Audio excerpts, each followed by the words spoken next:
Hi மக்களே, அனைவருக்கும் இனிய காலை வணக்கம். இப்போ நீங்கள் பார்த்துக்கிறீங்க ஆஸ்திரேலியா நாட்டை சேர்ந்த coin Elizabeth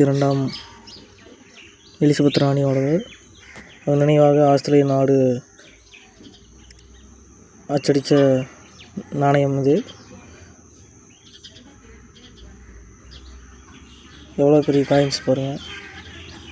country of Australia, England ராணி எலிசபெத் இரண்டாம் அவங்களுடையது.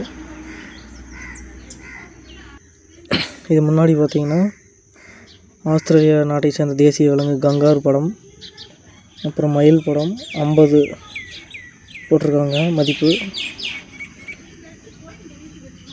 டாலராக என்னன்னு சரியாக தெரியல. ஆஸ்திரேலியாவில் டாலர் தான் பழக்க வழக்கம். பெரிய காயின்